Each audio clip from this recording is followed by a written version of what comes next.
92쪽 같이 한번 봐봅시다.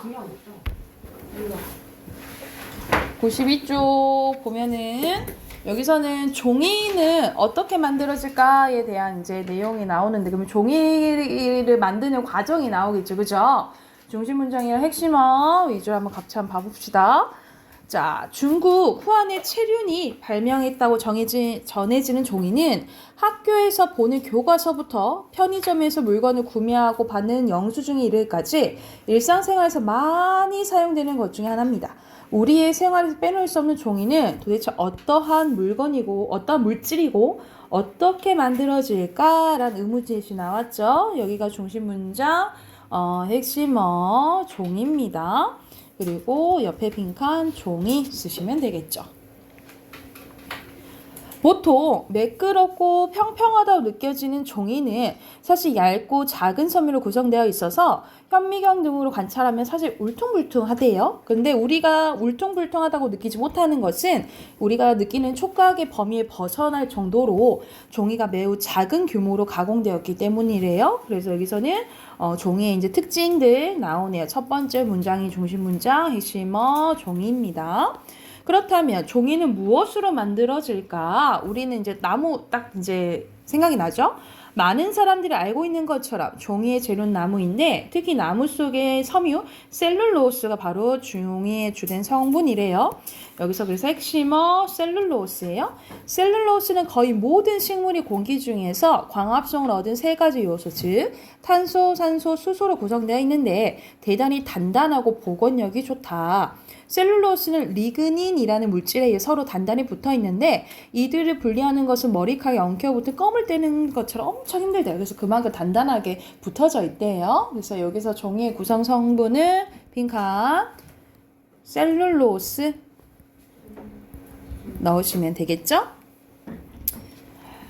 일단 종이를 만들기 위해서는 큰 냄비와 같은 통에 나무를 작은 조각으로 잘라 넣은 후에 높은 온도 압력을 더하면서 화학약품을 넣어 끓여야 되는데 이게 이제 첫 번째 과정인 거죠. 이 과정에서 리그닌에 의해서 결합되어 있던 셀룰로스 섬유가 풀리고 나무 펄프라고 하는 엉킨 섬유가 남게 된다. 이 섬유를 평평한 곳에 놓고 건조하면 우리가 이제 알고 있는 종이가 된다라고 보시면 되겠죠. 그래서 여기서는 첫 번째 문장 중심 문장으로 볼게요. 핵심은 그냥 그대로 종이고요. 위와 같은 과정을 거친 종이는 거칠고 갈색빛을 띠는데 아무래도 그때는 이제 나무 생각이겠지, 그치? 우리가 자주 쓰는 하얗고 빛나는 종이로 만들기 위해서는 종이 하얗게 만드는 그 다른 과정이 또 거쳐야 된대요. 즉 화학약품을 첨가하여 종이를 희게 한 후에 탄산칼슘을 같은 흰 가루를 섞어야 된대요. 또한 매끄럽게 하기 위해서 코팅 작업도 해야 된다라고 보시면 되겠죠. 그래서 여기서는 과정들이 쭉 나와 있어서 여기 부분이랑 여기 부분은 중심 문장으로 볼게요. 핵심어는 그대로 종이고요. 우리가 자주 사용하는 한 장의 종이를 만들기 위해서는 이처럼 많은 과정을 거쳐야 하는데 종이를 마구잡이로 낭비하기 전에 이러한 과정이 있다는 것을 기억해라 라는 내용이네요. 핵심어 그대로 그냥 종입니다. 자, 답하기 바로 해보면 1번에 셀룰로스죠. 2번에 적절하지 않은 거 2번. 그치, 원인 나오고요. 3번에 4번 그치. 4번에요 5번 5번에 아닌 거 4번. 그렇지. 4번 보면 여기서는 반대로 됐죠. 갈색을 흰 종이로 바꿀 때 탄산칼슘 처리한다 했죠. 그쵸? 자, 두 번째 거 질문 가봅시다. 계획된 농업도시 화성에 대해서 나오네요. 우리 화성 하면 이제 정조가 생각이 나는데 정조가 엄청 잘생기고 똑똑했다 하죠. 그쵸? 그래서 그런 유명한 말이 있잖아요. 이제 정조가 10년만 더 살았어도 이제 조선이 달라졌을 거다 이런 이제 말이 나올 정도로 그만큼 엄청 똑똑하고 약간 그 지금으로 치면은 그 외모가 잘생긴 게 엄청 아이돌처럼 생겼다라고 하긴 하는데 약간 얼굴도 하얗고 응? 밝아졌다 갑자기? 좀 더 관심사가 그쪽인가 보지. 쌤 아이돌 쪽. 아니야. 쌤 아이돌 해봤자 1900년도 아이돌이야. 이제 쑥대머리 부르고 있어. 쑥대머리가 뭐야? 너 쑥대머리 알아요? 어떻게 알아 네가? 그러니까. 그것도 나도 그거에서 알았는데 그 개그 요소로 쓰였을 때 알았는데 대충 많이 그 음악 시간에 쑥대머리 이거 하는 거. 가끔 나와요. 그래, 그래서 나도 아는 가끔 거지. 나와요. 그래서 그 약간 그렇게 얘기하잖아요. 그 정조는 타고난 천재라고 한다면 안돼? 그 세종은 타고난 양아치겠지 좀. 후천적인 이제 천재다. 뭐 이제 얘기를 하는데 하여튼 봐볼게요. 경기도 수원에 있는 화성은 조선 제22대 왕인 정조가 건설한 계획 도시입니다. 매우 과학적인 방법으로 지어진 화성은 뛰어난 근대 건축물의 모범으로 평가되는데 그러나 화성은 단순히 조선시대의 과학기술 수준을 보여주는 건축물이라는 의미만 있는 것이 아니다. 화성은 결과적으로 농업 발전을 통해 백성들의 삶을 풍요롭게 하고자 했던 정조의 정치 철학을 보여주는 정신적인 산물이다라는 거죠. 그래서 핵심은 화성이겠죠. 옆에 빈칸도 화성이고요. 화성이 지어지기 이전까지 그 일대의 땅은 아무것도 없는 거친 황무지였는데 그래서 백성들이 농사를 짓고 살기에는 적합하지 않았대요. 화성을 건설하던 중 큰 가뭄이 드는 일도 있었는데 정조는 이를 해결하고자 장마철에 자주 흘러 넘치던 하천을 막고 뚝을 쌓아 수문을 설치하여 큰 저수지를 만들었고 그 이름을 만석거라고 했대요. 핵심은 만석거예요. 이 또 만석거의 근처에 대유둔이라는 대규모 동장을 만들고 만석거의 물을 끌어다 농사에 쓸 수 있도록 했대요. 그러면 여기가 또 중심 문장이겠죠. 핵심어 대유둔이고요. 대유둔은 평소에는 농사를 짓는 사람이 때에 따라 군사가 되는 농병일치 군사제도를 운영하는 적합한 병농일치인데요 쌤? 내가 뭐라 했니? 병상이라 했니? 농병일치. 농병이야. 병농일치요. 병농일치의 군사제도를 운영하는 데 적합한 형태의 농장으로 정조는 농장의 3분의 2는 병사들에게 나누어 농사를 짓게 하고 나머지 3분의 1은 가난한 백성들에게 나누어 줬다라는 거죠. 그래서 병사들은 평소에는 대유둔의 땅을 경작하여 농사를 지어 군수와 군량을 공급하고 유사시에는 전투에 동원됐다라고 보시면 됩니다. 그래서 여기서는 뭐에 대한 설명? 대유둔에 대한 설명이라고 빈칸 확인을 하시면 되겠죠. 정조는 대유둔의 땅을 경작하는 백성들에게는 농사에 필요한 소뿐만 아니라 모든 농기구도 제공해 주는데 그래서 되게 이제 백성들을 많이 이제 생각했던 정조란 거죠. 그래서 그 예전에 그 육아휴직 같이 뭐 이런 것도 조금 이제 도입한 게 정조라고 하거든요. 그래서 그 대신에 농사를 지은 쌀의 반을 땅값으로 받아 화성을 유지하고 관리하는 비용으로 사용했대요. 정조는 이러한 정책을 실시함으로써 이전에 황무지 같았던 화성 주변의 토지를 비옥한 농토로 탈바꿈시키는 한편 화성의 백성들이 자립하면서 굶주릴 수 않고 풍족한 삶을 누리게 했다라는 내용이네요. 그래서 마지막 문장을 중심 문장으로 보시면 될 것 같아요. 핵심어 정조입니다. 6번의 저수지 이름이 뭐였죠? 만석거. 7번은 적절한 거네요. 4번. 4번 오케이 4번이고요. 8번에 적절하지 않은 것은 4번. 여기서는 병농일치라고 했잖아요. 그치? 병사랑 농사랑 다 신경 쓴 거죠. 4번이고요. 9번에 1번이에요? 1번. 비판 아니죠? 4번. 4번이고요. 10번에 대유둔에 대한 설명으로 가장 적절한 것은 1번. 물을 받아야겠지. 1번입니다. 자, 어휘 확인하면 1번에 1번, 2번에 1번이고요. 3번에 3번, 4번에 3번이고요. 5번에 2번이 아니고 여러분 반대네. 여러분 문제 반대네. 1번이고요. 자르기 반대 의존, 결합이 반대 1번이죠. 그리고 순서대로 번호로 2, 4, 5, 6, 3, 1이고요. 그리고 밑에 순서대로 황무지, 저수지, 군량이죠. 됐나요? 뭐라고요? 문학. 없었죠? 네, 문학. 아 뭐야 너무 무서워 이게 지금. 116쪽입니다. 숙제가 좋았는데. 시간 짧아서 그렇지. 진짜 너무 긴데? 너무인데? 그냥 시가 좋아.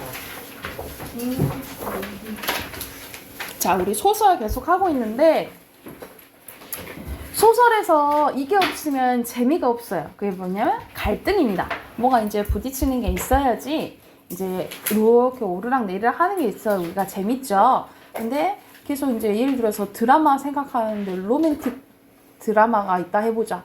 남녀 주인공이 막 꽁냥꽁냥대. 처음에는 대리 만족하는 거, 대리 이제 연애하는 거 같고 대리 만족하지만 처음에만 설레 하고 하지만은 16화 내내 꽁냥꽁냥 거려봐. 그러면 꼴보기 싫겠죠, 그쵸? 그래서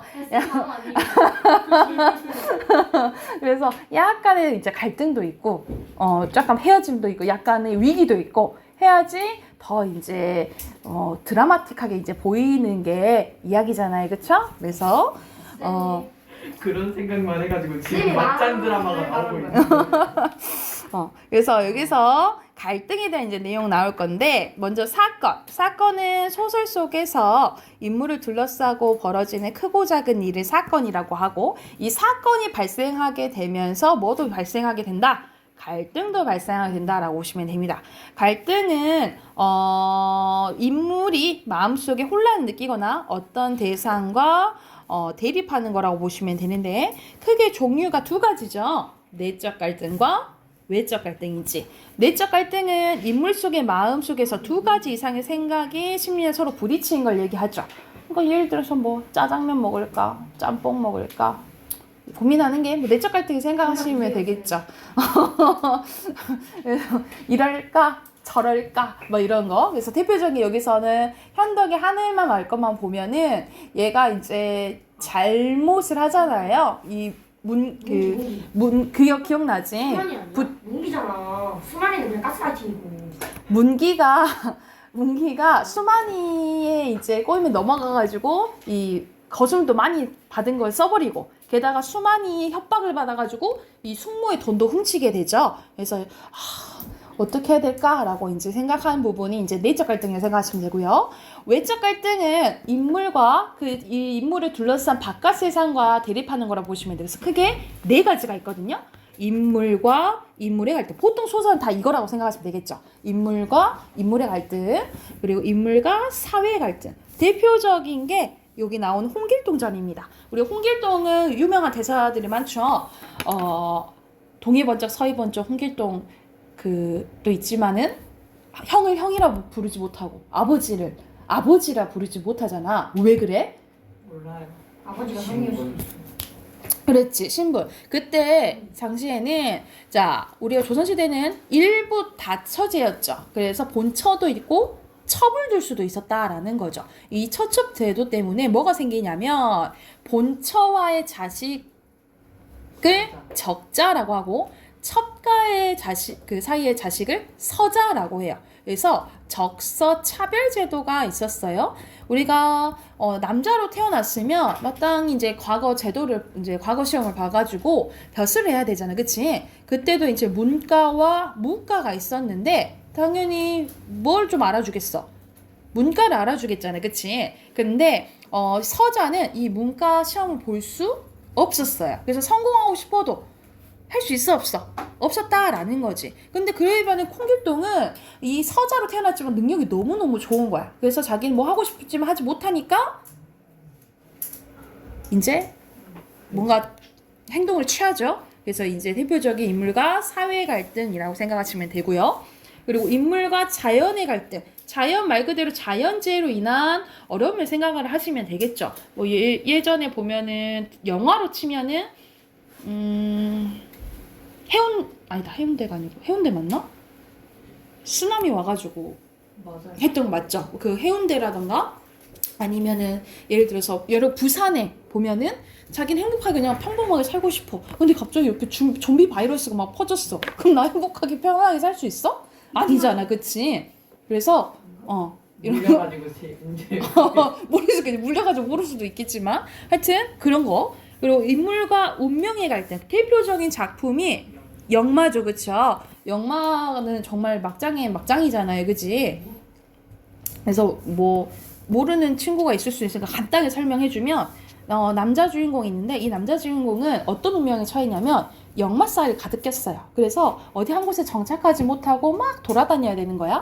그래서 이 엄마가 이제 옥화인데 옥화는 자기 아들의 이제 이 역마살을 없애주고 싶은 거야. 계속 정착하게 만들고 싶은 거야. 그래서 그러던 와중에 이제 장돌뱅이 한 영감과 딸이 와요.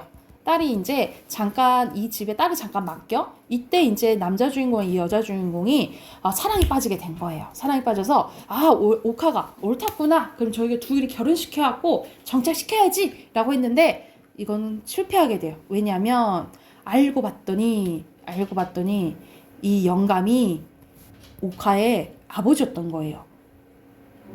이제어요? 알고 봤더니, 그러니까는 이 영감이 장돌뱅이 여기저기 다니는 이제 아저씨였거든요. 그랬더니 뭐 한 번 만난 이제 여자도 있을 수도 있고, 그러니까는 이 영감은 자기 딸이 있었던지도 몰랐던 거야. 근데 알고 봤더니 이제 숨겨졌던 딸이었던 거지. 그러면 옥화와 이 딸은 무슨 관계인 거야? 이복, 자매잖아, 그치? 그러니까 이 남자 주인공은 누구랑 사랑에 빠진 거야? 이모랑 사랑이. 나이는 자기보다 어리지만 이모와 사랑에 빠져버리게 된 거지. 그래서 결국 사실을 알고 이제 이 딸이 떠나고 남자 주인공도 다시 길을 떠나면서 소설이 끝나게 돼요. 그러면은 이거는 운명과 인물 중에 누가 이겨버린 거야? 운명이 이어버린 거죠. 그쵸? 네, 대표적인 그런 소설이 있다라고 생각하시면 돼요. 그래서 외적 갈등에는 네 가지가 있어요. 뭐가 있어? 인물과 인물의 갈등, 인물과 사회의 갈등, 인물과 자연재해, 그리고 인물과 운명, 이렇게 있다라고 생각하시면 되고요. 자, 복선입니다. 여러분 비읍시옷만 들어가면은 이걸 못 떠올리지, 그치? 비읍시옷 힌트를 주면은 다른 걸 떠올리고 못 떠올리죠. 복선입니다. 복선은 앞으로 일어날 사건을 미리 넌지시 알려주는 장치예요. 그러니까는 이어질 사건이나 아니면 결말을 암시하는 거. 그러니까는 말 그대로 영화로 보면 스포 같은 거 있죠? 뭐 떡밥 제시한다 하잖아요, 그치? 그런 것들을 복선이라고 보시면 됩니다. 그래서 보면은 안초시의 죽음을 시커멓게 코스모스가 죽었대. 또는 뭐 여자 주인공이 보랏꽃 꽃을 꺾었다 뭐 이런 소리거나 아니면은 그의 입술은 보랏빛이었다 뭐 이렇게 해버리면 약간 보랏빛이 죽음을 상징한다 라고 보시면 돼요. 이런 식으로 앞으로 일어날 사건이나 결말을 암시하는 걸 뭐라 한다고요? 복선이라고 한다라고 기억을 해두시고, 자, 오늘 배운 게 사건, 갈등, 복선이에요. 해당하는 문제 옆에 오른쪽에 있죠. 117쪽 문제 바로 풀어봅시다.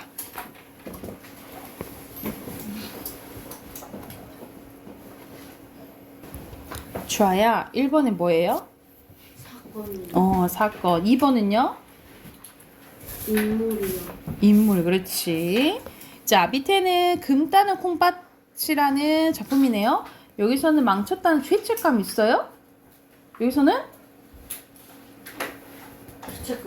오케이, 없어요. X. 그리고 밑에는 캐지 못할 것을 암시합니까? 못하잖아, 그치? 맞죠? O. 그리고 5번에 이 사람 딱 봐도 괴로워하고 있죠, 그쵸? 그리고 이건 인물과 사회의 갈등입니다. 밑에 어휘의 순서대로 달갑, 신통, 저의, 통솔력이에요. 앞으로 가서 몇 점? 110쪽입니다. 오, 이거 좀 너무 길지가 않고 짤막한데? 너무 짤막한데? 자, 오정희의 소음공해라는 이제 작품인데 말 그대로 소음으로 통해서 일어나는 갈등을 다룬 이야기로 생각하시면 돼요. 자, 여기서 나는 고등학교 두 아들과 남편을 둔 중년 여성으로 장애인 시설에서 꾸준히 자원봉사자로 일하고 하고 있습니다. 여기를 이제 잘 봐야 돼. 한 달째 계속되는 위층의 소음으로 참지 못한 나는 인터폰으로 경비실에 전화를 걸어 간접적으로 위층에 항의를 합니다. 그러니까 처음에는 항의를 어떻게 간접적으로 이제 하게 된 거야. 근데 위층의 소리는 멈추지 않았다. 드르르 거리는 소리에 머리털에 진저를 치며 곤두서는 것 같았대. 그래서 이 위층의 소리가 갈등의 뭐예요? 지금 원인이 되는 거죠. 그렇죠? 자, 철없고 상식 없는 요즘 젊은 엄마들이 아이들에게 집안에서 자전거나 스케이트보드를 타게 하기도 한다는데 아무래도 그런 것 같았대. 인터폰으로 손을 소화기를 들자 경비원의 응답이 들렸는데 내 목소리를 알아채자마자 길게 말꼬리를 내리며 지레 짚었대. 귀찮고 성가셔하는 표정이 눈앞에 역력히 떠올랐다. 위층에 또 시끄럽습니까? 조용히 해달라 말씀드릴까요? 잠시 후 인터폰이 울리고 충분히 주의하고 있으니 염려 마시랍니다. 경비원이 정갈이었대. 염려 마시라고? 다분히 도전적인 저의가 느껴진 전원이었대. 게다가 드르륵 소리는 여전하지 않는가? 이제 한번 싸워보자는 얘기인가? 그래서 나는 인터폰을 들어서 다짜고짜 909를 바꿔달라고 말했대. 그래서 이제 항의가 간접적에서 어떻게 바뀌는 거야?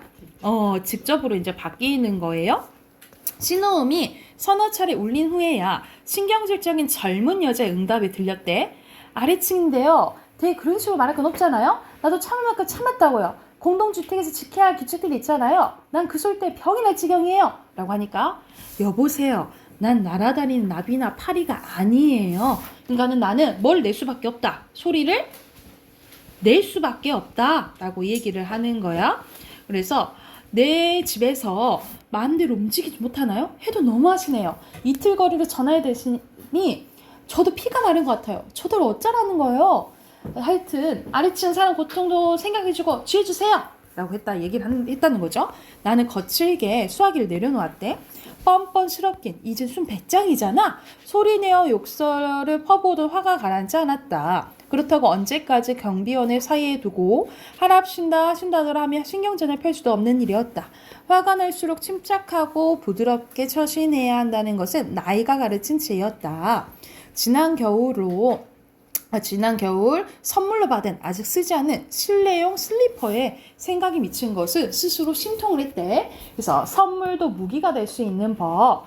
발소리를 죽이는 푹신한 슬리퍼를 선물함으로써 소리를 죽여달라는 메시지와 소리 때문에 내 고통받는 내 심정을 간접적으로 나타낼 수 있으리라. 그래서 이 슬리퍼의 의미를 이렇게 부여하고 이제 올라간 거예요. 위층으로 올라가 벨을 눌렀대. 안쪽에서 누구세요? 라는 묻는 소리가 들리고도 10분 가까이 지나서 문이 열렸다라는 거야. 이런 것이 약간의 뭐겠어? 복선 같은 거겠죠. 자꾸 앞에서 나는 소리를 낼 수밖에 없다 그러고 그리고 한참 있다 나오게 된 거야.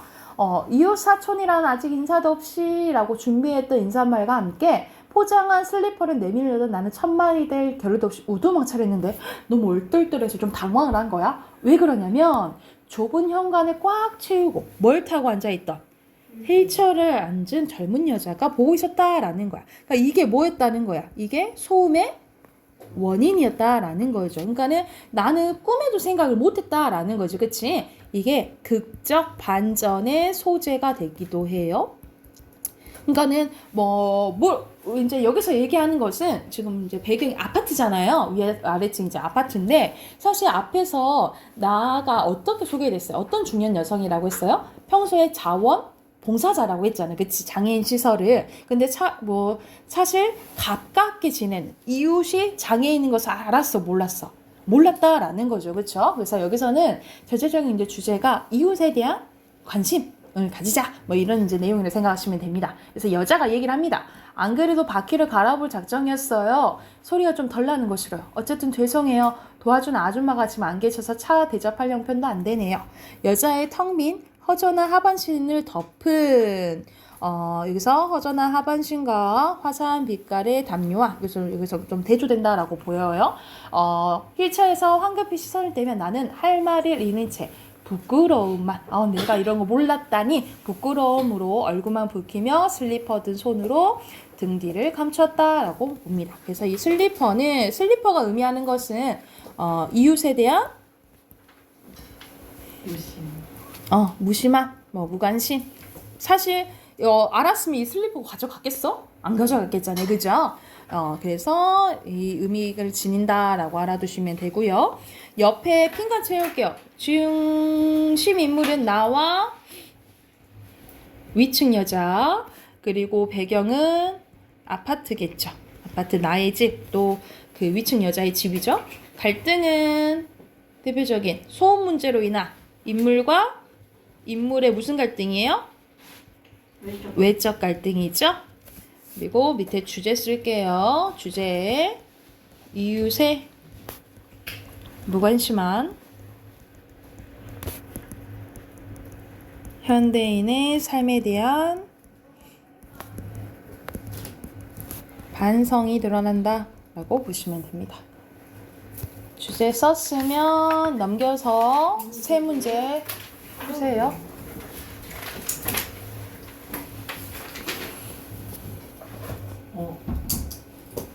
왜? 왜요? 쓰다 말았는데. 아, 그래요?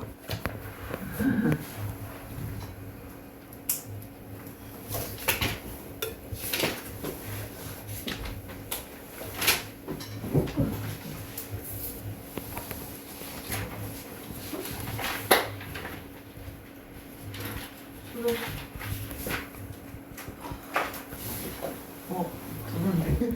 답 확인해 볼게요. 1층의 위층 여자 소리죠. 2번에 알맞지 않은 것은 4번. 4번. 4가 아니죠. 4번. 3번에 5번. 5번입니다. 해드려 주질 못하죠. 자, 넘기면 황석영의 아우를 위하여라는 이제 작품인데, 여기에서 이제 배경은 6.25 전쟁 직후인데, 이건 대표적인 액자식 구성이라고 보시면 돼요. 액자식 구성은 겉에 외부 이야기 있고 내부 이야기 있어서 모양이 액자 같아 해서 이제 액자식 구성이라고 하는데, 외부 이야기 이제 내부 이야기 있는데, 말 그대로 제목이 아우를 위하여잖아, 그지? 그래서 겉에 이야기가 형이 이제 동생을 생각해서 이제 편지를 써요. 이제 편지를 쓰는데 이제 이야기를 해주는 거야. 그래서 이 이야기 본문은 이야기인 내부 이야기라고 생각을 하시면 돼요. 그래서 이제 어떤 얘기인지 한번 봐볼게요. 배경 6.25 전쟁 나오죠. 6.25 전쟁 직후 나는 서울로 전학을 오게 되는데, 담임 선생님 메뚜기는 부업에만 정신이 팔려 있습니다. 그러니까 반을 관리를 안 해요. 담임이. 그러던 중 미국 하우스보이 영래가 전학을 와서 아이들의 마음을 사고 반의장이 됩니다. 메뚜기가 영래를 불러내서 반장과 함께 조용히 자습시킨 후에 자치회의를 해라. 회의 좀 해봐 라고 얘기를 한 거야. 이윽고 나가버렸대. 선생님이 나간 뒤에 머쓱하게 서있던 영래가 부탁함에 비스듬히 결단을 짰고, 애들은 다음 행위에 잔뜩 기대를 가지면서 그 애를 올려보았대요. 영래가 전부들 책을 집어넣어. 오늘 오전에는 씨름대회를 연다. 애들이 손뼉치며 와글와글 책보를 쌓고, 이 책보를 통해서는 이 시대적 배경을 알 수 있겠죠. 영래는 교탁에 발을 올려놓고 그 의자를 흔들며 말타는 신용했대요. 현명대에서 사령부 짜라 빵빵 이 새끼 조용히 해 하면서 막 이제 자기 멋대로 하는 거지. 영래가 은수에게 몽둥이를 주우라고 명령하니 그놈은 잽싸게 뛰어나가 강목 하나를 주웠대요. 종아 여기 나와. 비실비실 웃으며 나온 종아에게 영래가 웃지마 임마. 이거 갖고 스틀리게 놀면 무조건 죽이는 거야. 알겠지? 하면서 종아는 가만히를 깔지 않은 쇳바닥 통로를 강목으로 들고 어슬렁어슬 돌아다닐 때 약간 이제 분위기를 위협적으로 이렇게 만드는 거죠. 그쵸? 오늘부터 너는 기율부장이다. 뭐야 그게? 반장하고 다른가? 임마 중학교 교문 앞에 너 못 봤어? 완장 차고 서 있는 잘못 애들 한 벌 주는 거 말이야. 약간 선도 부장 이제 맡긴 거지. 은수가 항의했대. 그럼 나는 뭐야? 넌 뭐고? 하면서 이 새끼 난 의장이잖아. 종아는 기율부장. 넌 말이지 총무에 반장보다 높은 거냐? 아이들은 키키. 종아는 내 앞을 지나며 공연히 똑바로 앉으라면서 허리깨를 강물을 콕 찌릅니다. 나는 등에 힘을 주고 빳빳이 긴장해서 앉아있었다. 그때 석환이가 폭삭 기어 들어간 소리로 나는 말이야 씨름대에 반대한다 하고 자기 이제 조용히 얘기했지만 소신문을 자기 이제 소신껏 얘기를 해요. 석환이 가까스로 말할 길이 난지 아까부터 또렷하게 선생님이 자습을 한 다음에 자취를 하라고 그랬어. 또 혼자서 마음대로 학급 반부를 지면해도 안 된다고 생각해. 바보 같은 놈들이 설쳐내는 꼴을 보니 사실 나도 뭐라고 하고 싶었지만 영래만한 통솔력이 없는 터에 모두 나더러 공부 좀 한다고 의시된다 할까봐 자기는 나서지도 못하고 자기도 조금 마음에 안 들어. 근데 좀 나서긴 또 싫은 거였지. 그 전 학교에서처럼 발언권을 얻어 동의와 제청을 받고 의견이 받아들여지고 하는 재미있던 판국과는 전혀 다른 판이어서 까짓것 입 다물고 구경이나 하겠다는 마음이 생겼다라는 거죠. 그러니까 얘는 이제 소위 방관자가 된 거야. 방관자가. 몇몇 줄반장 애들은 불만이 있어 보여서 교실 뒤에 버티고 선 종아 쪽에 연방 돌아보기만 하는 거였다. 영래가 씩 웃어 보였대. 좋아. 애들한테 물어보자. 얘들아, 씨름대 뒤로 미루고 자습할까? 이렇게 하면은 공부하자. 누가 하겠어. 그치? 반 아이들이 웅성대며 항의하거나 제3 석환이를 욕하기 시작했대요. 대신에 자취를 먼저 하자. 너희들 석환이가 반장 노릇하는 걸 찬성하는 사람 손들어? 이렇게 한 거야. 한 사람의 손도 올라가지 않았고 뒤늦게 들었던 애들도 대부분 아이들의 드높은 불만의 분위기에 위축되어 슬금슬 다시 내렸대. 다음은 내가 하는 걸 좋아하는 사람. 좀 뻔뻔하죠? 이렇게 얘기를 해요. 그래서 절반 이상이 손을 들었고 2번 다 손을 안 든 애들 맞았대. 봤지? 자취는 이걸로 끝났다. 그래, 이 영래가 오늘도 우리 반 급장이다. 반대한 놈들은 우리 반이 아니야. 하고 영래는 만족에 차서 고개를 끄덕였대. 정립인데? 그래서 여기서는 영래가 이제 영래 그리고 밑에 종화랑 은수였니? 맞죠? 이름? 은수 맞죠? 은수랑 종아를 하고 패거리를 만든 다음에 완전히 이제 반을 장악해 나가요. 그리고 이제 뭐 회비도 걷는데 회비도 막 자기들 마음대로 막 써버리고 막 이렇게 해. 그래서 이제 이제 당연히 불만이 있을 거 아니야. 근데 불만 있는 만약 예를 들어 상현이가 그 불만이야 그렇게 해서는 안 되지 라고 얘기를 해. 근데 얘를 이제 혼내주는 거죠. 그러면서 약간 위협적으로 강하게 나가. 이제 그런 상황에 근데 불만이 있어도 얘네들 힘이 세니까 못 건드는 거죠. 그러던 어느 날 교생 선생님이 와요. 이제 이쁜 여자 교생 선생님이 오는데 나가 교생 선생님을 좋아해. 그래서 나가 교생 선생님이랑 이야기할 때가 있었는데 슬쩍 교생 선생님한테 영래에 대해서 물어봐요. 혹시 선생님 영래에 대해서 어떻게 생각하세요? 라고 물으니까 이 교생 선생님이 뭐라고 하냐면 사람들은 다 더불어서 같이 사는 거다. 그래서 만약 누가 한 사람이 잘못한 게 있으면 그것을 말해줘야 된다. 특히 너같이 공부 잘하는 애들이나 아니면 소위 이제 조금 다른 힘이 있고 그런 사람들이 지식인들이 먼저 이렇게 나서서 그것을 고쳐줘야지 밤에 내둬서는 안 된다라는 소리를 해요. 그래서 그래 뭐라 하긴 해야겠다라는 생각하는 와중에 어떤 사건이 일어나냐면 이 영래 패거리가 교생 선생님에 대한 안 좋은 이제 낙서를 한 쪽지를 이제 수업 시간에 돌려요. 그걸 이제 나까지 온 거야. 그래서 내가 보니까 너무 화가 난 거야. 왜냐면 교생 선생님을 좋아하잖아. 그래서 이걸 가지고 있다가 뭐라고 합니다. 그래서 이때까지 불만에 섞인 걸 다 얘기하게 되는 거야. 그렇게 하지 말라고. 그래서 그걸 이제 나가 터트리니까 주변에 이제 기존에 불만을 가지고 있던 애들도 한 소리씩 하는 거야. 그래서 사과해라 하면서 결국 이 영래 패거리가 패하게 되는 이런 이제 이야기가 나와요. 그래서 이 이야기를 형이 나한테 동생한테 해주면서 너는 이렇게 살지 말아라. 그래서 정의를 위해서 살아라. 그리고 방관하지 말아라. 이런 이야기로 생각을 하시면 됩니다. 그래서 옆에 빈칸 넣으면 중심 인물은 나 나오죠. 나, 영래, 그리고 끝에는 이제 석환까지 나오고 배경은 6.25 전쟁 직후 학교 교실입니다.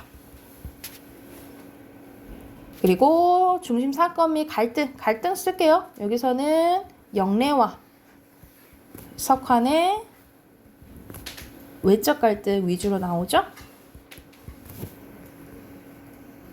그리고 밑에 주제 쓸게요. 힘으로 얻은 불합리한 권력에 대한 비판입니다.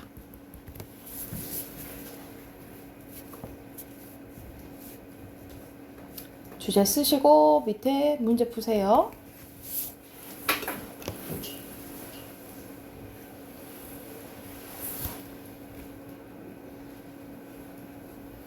뭔가?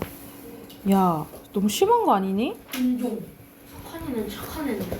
석환 씨름대회 시대. 선생님이 아니 시대. 실험대회 시대. 시점대. 아 시점대. 제대로 쓰세요. 저 썼어요 시험대. 쌤, 진짜 이 오주화가 더 심해요. 나 아니야 나왜 야, 화살 끌었었어요. 아니야 연수 종아 딱 쓰고 석환 실험대 쓰고. 보여줘. 5번에 4번.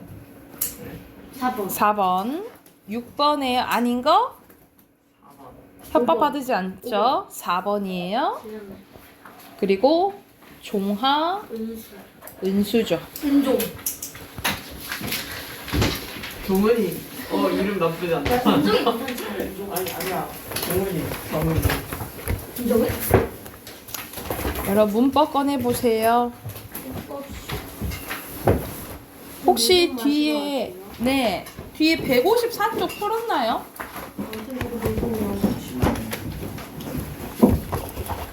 들었어. 아 156쪽. 들었어요. 채점이 돼 있어요.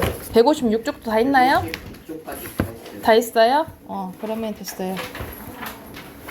앞으로 가요. 새로운 진도를 나가겠다 그런 말은 아니겠죠? 쌤 영수증에만 23,000원 썼어요. 니 남친아. 근데 하나 보고 왔어요. 하나 뽑는데 총 23번 해야 된다. 대단하다. 둘이 나눠서 내야지. 내가 더치페이를 11,500원씩 냈어. 나 13,000원. 106쪽 펴시면 됩니다. 106쪽. 네. 자, 106쪽 폈죠? 네. 오늘 진도는 한 번에 쭉 나갈 거예요. 한 번 쭉 나가고 문제 한 번 쫙 풀 거예요. 아셨죠? 아 하나하고 하나 하는 게 아니라요? 네. 자, 시작합니다. 자, 우리 앞에서 모음 배웠죠? 특히 단모음 10개 배웠죠? 이에, 위에, 의와 우오 외웠죠? 그쵸? 이 단모음은 단모음대로 발음한다 라는 거야. 근데 이 단모음을 이중 모음으로 발음할 수 있는 게 있는데 이 대표적인 게 외자예요. 외가도 되지만 외가도 된다는 거지. 그래서 이게 대표적인 예시다 라고 기억을 해두시면 되고요. 자, 이중모음의 발음입니다. 이중모음은 우리가 단모음이 10개고 이중모음이 11개라고 배웠잖아요. 그래서 모음은 총 21개잖아. 근데 이중모음은 본래대로 이중모음을 발음한다 이 말이야. 그 말이고요. 근데 용언의 활용형에서 여기서 처는 발음하기도 힘들어. 그래서 처로 발음해요. 처는 약간 중국어 같다, 그치? 처로 발음한다라고 보시면 되고요. 레는 그냥 원래대로 레로 소리를 하는데 발음하는데 근데 예와 레 이외에는 에로도 발음한다라는 걸 허용해준다 이 말이야. 그러니까 시개로 발음해야 되지만 시개도 되고 지해도 되지만 지해도 된다 이 말이에요. 그래서 예빈은 계속 예빈이는 아니잖아. 예빈은 예빈이라 해야겠지, 그치? 자, 여기서는 의 발음이 중요합니다. 의 발음, 이중모음 의인데, 의는 무조건적으로 의로 발음하는 게 원칙이에요. 의는 어떻게 발음해야 된다? 의로 발음하는 게 원칙인데, 첫 번째 글자의 의는 무조건 의로 발음을 해야 됩니다. 그런데 첫 번째 글자가 아니야? 그러면 이도 가능해요. 그래서 이거는 의도 되지만 뭐도 돼? 의도 된다 이 말이에요. 그러니까는 의는 의로 발음해야 되지만 첫 번째 글자가 아니면 뭐도 허용? 이도 허용이다 이 말이야. 그리고 만약 의 앞에 이런 식으로 자음을 갖고 있잖아요. 자음을 갖고 있으면 이건 무조건 이로 발음해야 돼요. 희망입니다. 희망이에요. 그러니까 이런 식으로 자음을 갖고 있으면 앞에 자음을 갖고 있으면 무조건 뭐로 발음?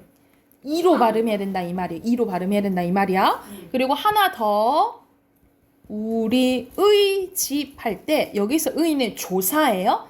조사의는 의로 발음하는 게 원칙이지만 뭐도 가능하냐면 애도 가능합니다. 그래서 우리의 집도 되고 우리의 집도 되는 거예요. 이해됐을까요? 그래서 옆에 설명 봐보면 여기 나와 있죠. 자음을 첫 소리로 가지고 있는 음절 의는 무조건 뭐로 발음? 이로 발음이야. 무조건 이로 발음. 그리고 단어의 첫 음절 이의 의는 이로도 발음 허용. 그리고 조사의는 뭐로도 발음 허용. 애도 가능하다 이 말이야. 그래서 대표적으로 많이 나오는 게 이거예요. 써놓자 예시. 민주주의의 의. 이건 여러분 2학년 때 시험범이에요. 2학년 때 시험범이니까 잘 보셔야 돼요. 자, 여기서는 의는 민주주의 할 때는 이건 첫 글자가 아니지, 그치? 그러면 이거는 의도 되고 뭐도 돼? 이도 되겠죠, 그쵸? 여기서 의는 조사의 의예요. 그러면 의도 되고 뭐도 돼? 그렇지. 애도 되는 거야. 자, 이거는 첫 번째 글자죠. 그냥 무조건 뭐로 발음해야 돼? 의로 발음해야 되는 거고, 이거는 의고 첫 번째 글자가 아니니까 이로도 가능하죠. 그치? 그러면 여기에서는 경우의 수가 몇 개 나오는 거야? 저희 2학년 때 경우에서 경우의 수 안 배웠어요? 2학년 이건 경우의 수로 하면 이렇게 곱하는 거예요. 선생님 동네에서 알아요? 그래서 8가지가 나온다라고 보시면 되겠죠. 그렇게 고정하고 8가지가 나온다라고 보시면 되겠죠. 아니야. 쌤 문과야. 자, 그래도 선생님 나름 수학 1등급 맞은 사람이에요.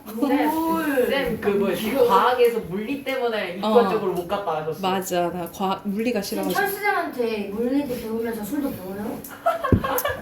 아유, 못 배워. 여기는 넘사벽이야. 철수쌤은 넘사벽이어서 안 돼. 쌤은 여러 가지로 쌤 너무 철수쌤 5병 이상 맞으면 다음 생활에 지장하면 돼요. 5병. 어떻게 나는 그러면 죽는 거야. 다이다인 거야. 난 5병 먹어본 적도 없는 것 같아. 쌤은 15병 아니고? 아니지. 자, 이해됐죠? 여기 써보세요. 필기. 오득한. 다 맞았잖아. 페이지. 됐나요? 오른쪽으로 합시다. 오른쪽에는 이제 발음인데 받침의 발음이에요. 자, 우리가 각이라는 글자가 있다고 쳐봅시다. 그러면 우리가 이 첫 번째에 있는 거를 초성이라고 하고요. 이렇게 있는 가운데를 중성이라고 하고요. 끝에 있는 것을 종성이라고 합니다.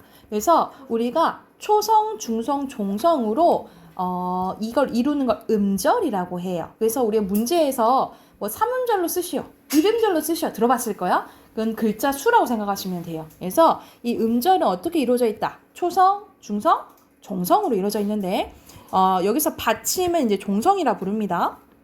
우리가 쓸 때는 표기할 때는 상관없어. 근데 우리가 발음할 때는 이것 중에 하나로 바뀌어요. 그래서 쌤이 애들한테 보통 외우라는 게 가느다란 물방울 이렇게 이제 외우라고 하기도 하고 뭐 그 남자애들한테는 그녀 다리만 보여 이렇게 얘기하기도 하고 또는 아니 애들끼리 이제 만드는 거지. 그리고 시험전등 해드릴게요. 한참 벅 유행할 때 그날도 라면 벅 뭐 이렇게 만들거나 아니면 그날 드라마 봤어 뭐 이렇게 뭐 조성기 만들었거든요. 한시 여러분이 외우기 쉬운 걸로 외우세요. 그래서 딱 박혔지. 그래서 가느다란 물방울 이 7개 중에 하나로 바뀌는 현상이 뭐라고 하냐면 음절의 끝소리 규칙이라고요. 음절의 끝소리 규칙. 그리고 같은 말로는 7종성법이라고 합니다. 7개 중에 하나로 바뀐다 이 말이야. 그래서 밑에 보면은 쌍기역 키읔은 기역으로 시옷, 쌍시옷, 지읒, 치읒, 티읒, 히읗은 디귿으로 피읍은 비읍으로 발음이 나요. 그래서 이것 중에 다 하나로 바뀐다라고 생각하시면 되고 특히 이거를 히읗으로 발음하는 친구들이 많은데 히읗이에요. 히읗, 히읗이라고 보시면 됩니다. 그래서 이렇게 받침이 하나 있는 것을 헛받침이라 하거든요. 그래서 헛받침은 음절에 헛받침이랑 이렇게 똑같은 거 두 개 오는 거 있죠. 이렇게 두 개 오는 거. 이런 거는 쌍받침이라고 해요. 쌍받침. 그래서 헛받침과 쌍받침은 음절의 끝소리 규칙이 적용된다라고 기억을 하시면 돼요. 됐을까요? 그러면 넘겨봐. 그럼요. 자, 그 다음 거는 겹받침이에요. 겹받침은 서로 다른 받침이었을 때 겹받침이라고 해서 받침에는 세 가지가 있는 거예요. 헛받침, 쌍받침, 겹받침 이렇게 세 가지가 있는 거예요. 자, 겹받침은 단어의 끝 또는 자음 앞에서 두 개의 자음 중 하나로만 발음이 됩니다. 하나가 탈락된다라고 보시면 되겠죠. 그래서 이 겹받침의 발음은 탈락 현상이라고 보시면 돼요. 그래서 의문의 변동 중에서 이 탈락 현상 중에서 뭐라고 하냐면 우리가 자음이랑 자음이 붙어 있는 걸 자음군이라고 하거든요. 자음군 단순화라고 보시면 됩니다. 하나가 빠지는 걸 자음군 단순화라고 해요. 그 현상에 대한 설명이 이렇게 나오는데, 자, 먼저 기역 시옷은 기역으로, 그래서 여러분 예로 기억하시면 돼요. 너, 니은 지읒은 니은으로, 안따, 리을 비읍은 리을로, 여덟, 리을 시옷은 리을로, 외골, 그리고 리을 티읕은 리을로, 할따예요. 할따. 비읍 시옷은 비읍으로, 갑. 비읍시오? 니은 히읗은 니은으로, 안타. 안타. 리을 히읗은 리을로, 알타. 이렇게 돼요. 그래서 예시로 좀 기억해 두시면 되고, 여러분 특히 근데 항상 예외는 조금 있어. 리을 비읍 동그로 해봐. 리을 비읍. 여덟. 자, 리을 비읍은 밑에 보면은 비읍으로 발음되는 경우가 있어요. 그래서 대표적으로 밥다. 발달하지 않나? 발다 아니고 밥다예요. 밥다. 밥다, 넓적하다, 넓둥글다. 추가적으로 하나 더 쓰세요. 넓죽하다. 자, 이렇게 네 개만 비읍으로 발음 나요. 이건 외우세요. 다시 한번. 밥다, 넓적하다, 넓죽하다, 넓둥글다. 이것만 비읍으로 발음 나. 그러면 여러분 이건 어떻게 발음 날까? 넓다. 난 넓다라 하는데. 넓다요. 넓다라. 넓다. 넓다예요. 넓다. 넓다 아니야. 넓다예요. 넓다. 가장 많이 헷갈리는 부분이에요. 넓다예요. 넓다. 알겠죠? 넓다. 아우 넓다. 이렇게 하는 거야. 넓다. 자, 그리고 뒷자음이 발음된 경우입니다. 리을 기역은 기역으로. 그래서 박다, 닭 생각하시면 되겠죠. 꼬꼬댁 닭 생각하시면 되겠죠. 그리고 리을 미음은 미음 3이고요. 리을 피읍은 비읍입니다. 읍다예요. 읍다. 시를 읍다. 시를 읍다예요. 자, 그리고 근데 리을 기역 동그랗게 해라. 리을 기역도 예외는 있어. 리을 기역은 자, 뒤에 특히 동사나 형용사일 경우에요. 명사일 때는 아니야. 명사일 때는 아니고 동사나 형용사일 때 기역으로 시작하는 말과 결하면 오히려 리을로 발음이 납니다. 이게 뭔 말이냐면, 자, 이거 어떻게 발음되겠니? 리을 기역은 기역의 원칙이잖아. 그러면 원래는 막다. 이건 막다죠, 그쵸? 근데 리을 기역 뒤에 기역이 왔어. 그러면 연음된다 생각하시면 되겠어. 맑고, 그렇지. 맑고가 돼요. 맑고. 그래서 맑게, 묽고 이렇게 되는 거지. 그러면 이거 어떻게 발음 나겠니? 이거 어떻게 발음 나겠니?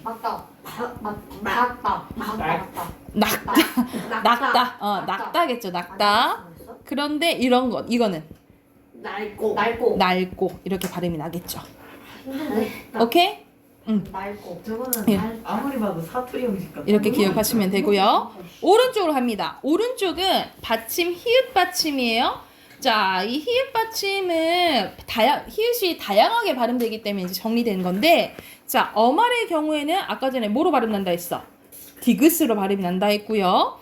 자, 만약 히읗 뒤에 기역, 디귿, 지읒이만 오잖아요. 그러면 합쳐져서 키읔, 티읕, 치읒이 됩니다. 이건 원래 기역, 디귿, 비읍, 지읒이 히읗이 합쳐지면 각각 키읔, 티읕, 피읕, 치읒으로 되거든요.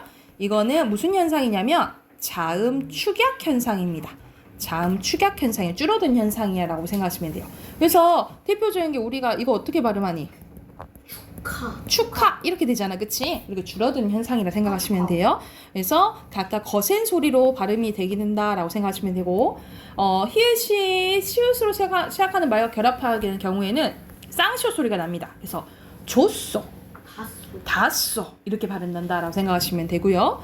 히읗이 니은으로 시작하는 말과 결합하면 니은니 소음이 되는데 어떻게 발음나? 좋네 그리고 놓네 이렇게 하는데 존내가 그 존나 똑같은 거 아니었어? 자 원래는 어떤 현상이냐면 자 이거 잘 봐봐. 원래는 히읗은 받침에서 무슨 소리 난다 했어? 응? 디귿. 디귿 그렇지. 원래는 음절 끝소리 규칙에 따라 로드? 디귿이 아니요 이것이 돼요. 그런데 디귿과 니은이 만나면 무슨 현상이 일어나냐면 비음화 현상이 일어나요. 그래서 니은으로 변해서 결과적으로 어떻게 발음난다 이 말이야? 놓는 이렇게 되는 거예요. 그래서 여기선 두 가지 현상이 일어나는 거예요. 음절의 끝소리 규칙, 비음화 이렇게 일어나가지고 결과적으로 이렇게 발음나는 것을 그냥 결과만 이렇게 써놓은 거예요. 원래는 이제 다른 현상이 두 가지가 있는데 나머지 음운 변동은 여러분 중등 과정에서 자세히는 안 나와서 근데 고등 과정은 음운 변동 이런 거 알아두셔야 되거든요.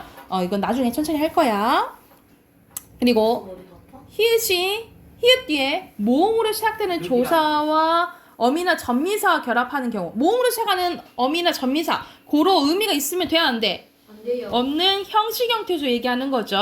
이거와 결합할 때는 소리 나지 않는다. 그러니까는 히읗이 뭐 한다 이 말이야. 탈락한다. 그렇지. 히읗이 탈락해버린다 라고 보시면 되겠죠. 그래서 우리가 이거 좋아라고 발음 안 하잖아. 어떻게 발음해? 잘하는데 좋아라고 발음하고 다하라고 안 하잖아. 다아. 그래서 뒤에 의미가 없는 형식 형태소가 오면 히읗이 뭐 하는다? 탈락한다. 이렇게 생각을 하시면 되겠죠. 이해됐을까요? 그러면 오늘 내용 끝. 그래서 문제 쭉 풉니다. 어디까지 푸냐면 114쪽까지 푸세요. 지금 앞에서부터 문제 쭉 풉니다. 106쪽부터. 이것도 근데 의문의 변동이 없으니까 금방. 근데 이거 생각보다 재미있는데? 재밌죠? 발음한 거 재밌죠? 109쪽까지는 했죠? 네. 거기까지만 우선 답하긴 해보자. 106쪽부터 106쪽도 순서대로 외로 이중모음 될 수 있죠. 오 그리고 어로만 발음해야겠죠. X 그리고 의로만 발음해야겠죠. X 얘기 물에 살쪄 회이 띠다 은혜 기다리네.